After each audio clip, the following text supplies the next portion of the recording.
బేతాళ కథలు. విశాల దేశంలో ఒక యువకుడు ఉండేవాడు.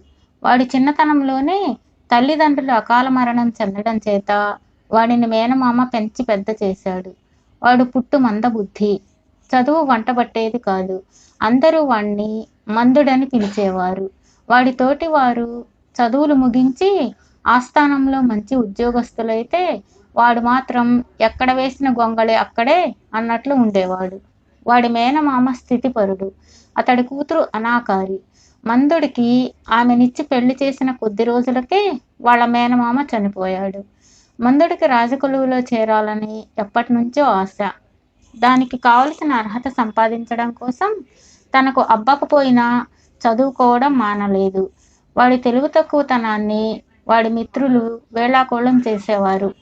అయినా వాడంటే అందరికీ ఇష్టమే. ఎందుకంటే వాడు భయం అన్నది ఎరగడు. మిత్రులు చేయమన్న ఏ సాహస కార్యమైనా చేయడానికి జంకేవాడు కాదు. ఒకసారి మందుడితో వాడి మిత్రులు ఒక పందెం వేశారు. నగరానికి కొంత దూరంలో ఒక పాడుపడ్డ కోట, ప్రాచీన వీరులు యుద్ధాలు చేసిన ప్రదేశము, శ్మశానము ఉన్నాయి. అక్కడ ప్రేతాత్మలు తిరుగుతూ ఉంటాయని చెప్పుకునేవారు. ఒకప్పుడు ఆ కోటలోనికి వెళ్ళిన వారు తిరిగి రాకపోవడంతో మళ్ళీ ఎవరూ ఆ సాహసం చేయలేదు. మందుడు అర్ధరాత్రి అక్కడికి వెళ్ళి గుర్తుగా ఏదో ఒక వస్తువును తీసుకుని రావాలి. అది వారి పందెం. ఒక అర్ధరాత్రి వేళ మందుడు ధైర్యంగా పాడుబడ్డ కోటలోకి వెళ్ళాడు. గాఢాంధకారంలో వికృతమైన ధ్వనుల మధ్య వాడు కోటంతా చుట్టి వచ్చాడు. ఒకచోట కాలికి ఏదో గట్టిగా తగిలితే దానిని చేతిలోకి తీసుకొని చూశాడు. ఎవరిదో పుర్రె అది. తను కోటలోకి వెళ్ళినందుకు గుర్తుగా దాన్ని తీసుకొని వాడు బయటకు వచ్చి మిత్రులకు చూపించాడు. వాళ్ళు భయంతో వణికిపోతూ పుర్రెను ఏ నదిలోనూ పారవేయమన్నారు. మందుడు వాళ్ళ మాట వినక పుర్రెను ఇంటికి తీసుకువచ్చి అటక మీద దాచాడు. ఆనాటి రాత్రి మందుడు గాఢ నిద్రలో ఉండగా ఏదో అలికిడి అయి కళ్ళు తెరిచి చూశాడు. ఆ పుర్రె ఉండవలసిన స్థానంలో ఒక భీకారాకారుడున్నాడు. వాడి శరీరం రాగి రంగులోనూ, తల, గడ్డం, కనుబొమ్మలు వెండి రంగులోనూ ఉన్నాయి. కళ్ళు చింతనిప్పుల్లా మండుతున్నాయి. మందుడు ఆ ఆకారం కేసి కళ్ళార్పకుండా చూస్తుండిపోయాడు. నీ ధైర్య సాహసాలు శతదా మెచ్చదగినవి. నీ ఇంట చక్కని అతిథి స్థానం ఇచ్చావు. నన్ను తలచుకున్నప్పుడల్లా నీకు కనబడుతూ ఉంటాను. తోచిన కబుర్లు చెప్పుకుందాం. ఒకవేళ నీకు భయం అయితే నా పుర్రెను దొరికిన చోట పడవేసిరా. నేను నీకు మళ్ళీ కనిపించను అన్నది ఆ ఆకారం. భయమా? నాకా? అంటూ మందుడు నవ్వి, ఇంతకు నువ్వెవరు అని ప్రశ్నించాడు. నా పేరు రాకోలకుడు. మా కాలంలో మేము ఎన్నో విద్యలు నేర్చుకునేవాళ్ళం. అయితే నా అభిమాన విషయం శస్త్రచికిత్స అన్నది ఆ ఆకారం. మందుడు ఏదో అనబోయేంతలో తెల్లవారుతున్నట్లు సూచనగా కోడికూతలు వినబడడంతో రాకోలకుడు మాయమయ్యాడు. ఆ మర్నాటి అర్ధరాత్రి మందుడు తలుచుకోగానే రాకోలకుడు ప్రత్యక్షమయ్యాడు. ఇద్దరూ పోయి దాపుల శిథిలావస్థలో ఉన్న అమ్మవారి గుడి మండపంలో కూర్చుని చాలాసేపు కబుర్లు చెప్పుకున్నారు. అప్పటి నుండి మందుడు తరచూ అర్ధరాత్రుళ్ళు రాకోలకుడితో కొంతసేపు ఉండి వచ్చేవాడు. ఇలా కొద్ది రోజులు గడిచాక మందుడు అర్ధరాత్రుళ్ళు బయటకు వెళ్ళడం గమనించి కారణం చెప్పమని వాడి భార్య నిలదీసింది. మందుడు నిజం చెప్పాడు. పిశాచంతో స్నేహమేమిటి? మీకు ఏదైనా ప్రమాదం కలగవచ్చునని భయంగా ఉంది. దానిని ఎలాగైనా వదుల్చుకోండి అని మందుడి భార్య బ్రతిమాలింది. నాకు హాని చేయాలనిపిస్తే ఆ పిశాచం ఎప్పుడో చేసేది. ఇప్పుడు దానిని తరిమేస్తే ఆ కోపంతో మనల్ని సర్వనాశనం చేయొచ్చు అని సర్ది చెప్పాడు మందుడు.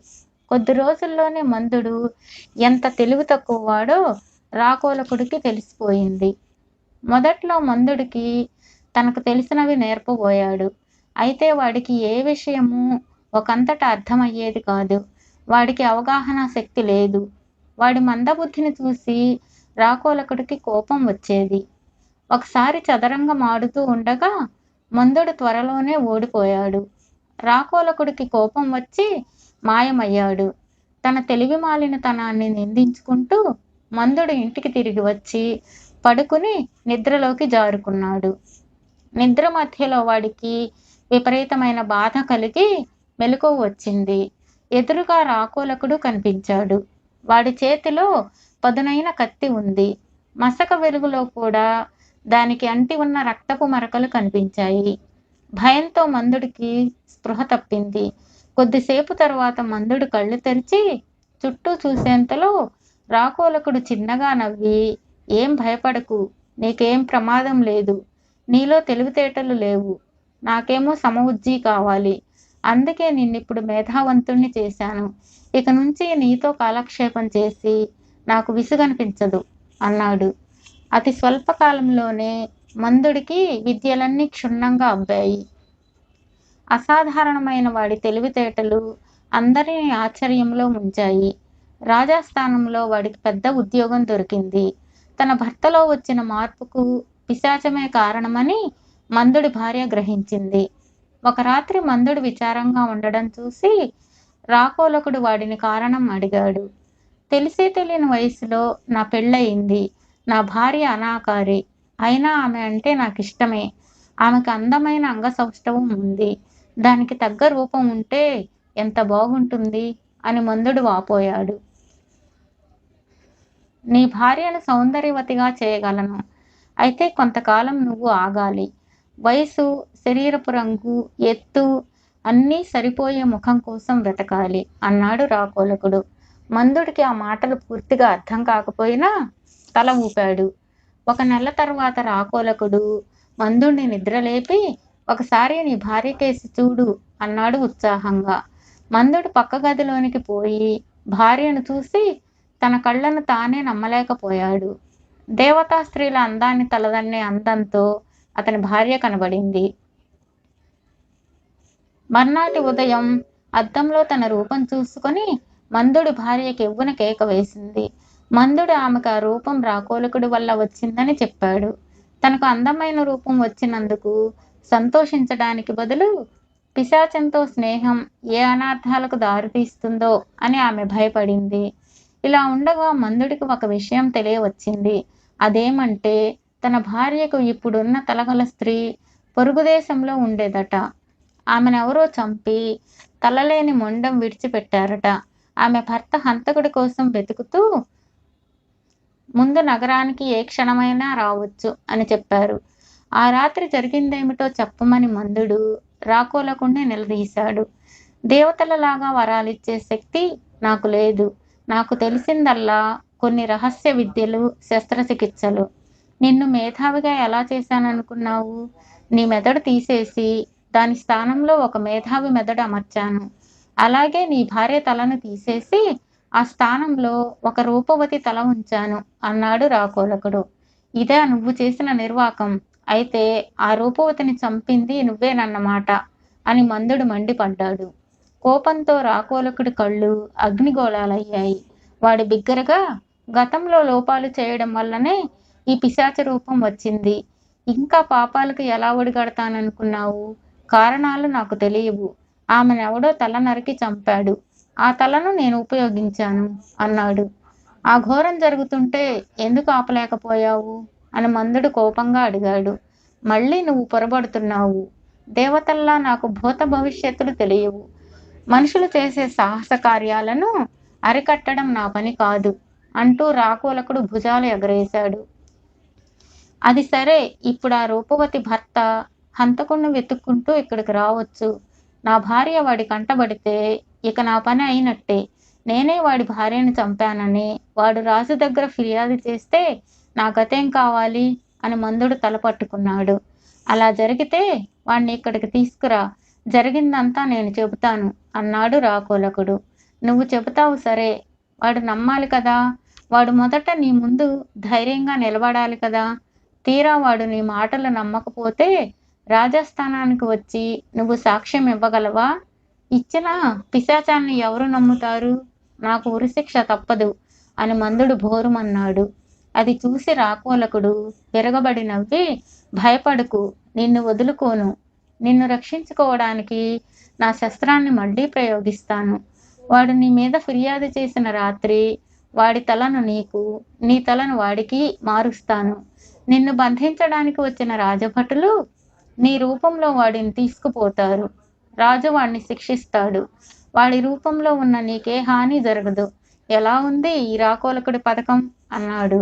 అఘోరించినట్లే ఉంది అనబోయి మందుడు తమాయించుకొని ఆ రాత్రి వాడితో ఎప్పటిలా చదరంగం ఆట ఆడి కాలం గడిపాడు. మర్నాడు తెల్లవారగానే మందుడు రాకోలకుడు పుర్రెను ఒక సంచిలో వేసుకొని నగరానికి దూరంగా ఉన్న ఒక శ్మశానానికి పోయి అక్కడ దాన్ని భూస్థాపితం చేశాడు. తర్వాత ఆనాటి రాత్రి రహస్యంగా భార్యను వెంటబెట్టుకొని నగరం వదిలి దూర ప్రాంతాలకు వలసపోయాడు. బేతాళుడు ఈ కథ చెప్పి, రాజా, మందుడి ప్రవర్తనకు అర్థమేమిటి? రాకోలకుడు వల్ల మందుడికి 2 సార్లు మేలే జరిగింది.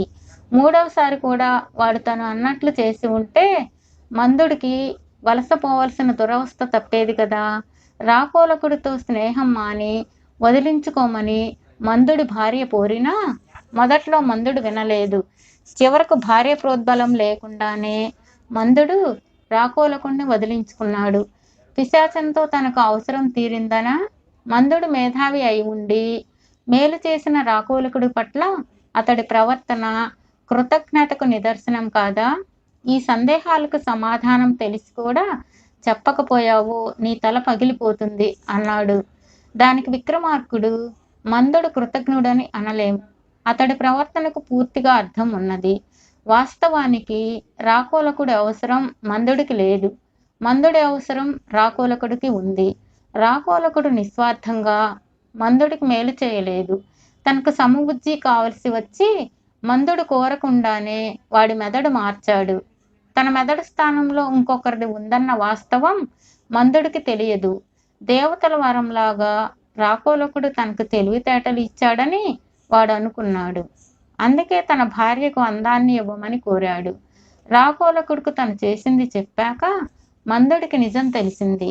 అందువల్లనే హత్యకు గురైన రూపవతి భర్త నుంచి తనను రక్షించడానికి రాకోలకుడు మరొకసారి శస్త్రవిద్యను ఉపయోగించి తన రూపం మారుస్తానంటే ఇష్టపడక వాడిని వదిలించుకున్నాడు. తన భార్య రూపం మార్చడం వలన కలిగిన అవస్థలు చూశాక వాడికి తన రూపం మారితే కలిగే ఇబ్బందులు ఊహించడం కష్టం కాలేదు. దేహంలో అతి ముఖ్యమైన భాగం ముఖం. ముఖాన్ని చూసే మనిషిని గుర్తిస్తాం. మందుడికి ముందుండగానే ఉండాలని ఉంది. మరెవరిగానో గుర్తింపబడాలని వాడికి లేదు. వాడు మరొకరుగా మారినప్పుడు ముందు ముందు ఆ కొత్త జీవితం ఎలా పరిణమిస్తుందో తెలియదు. ఆ కారణం వల్లనే మందుడు తన మందుడుగానే ఉండిపోవడం కోసం రాకోలకుడి పుర్రెను భూస్థాపితం చేశాడు. ఇందులో కృతజ్ఞత అనేదేమీ లేదు అన్నాడు. రాజుకు ఈ విధంగా మౌనభంగం కలగగానే బేతాళుడు శవంతో సహా మాయమై తిరిగి చెట్టెక్కాడు.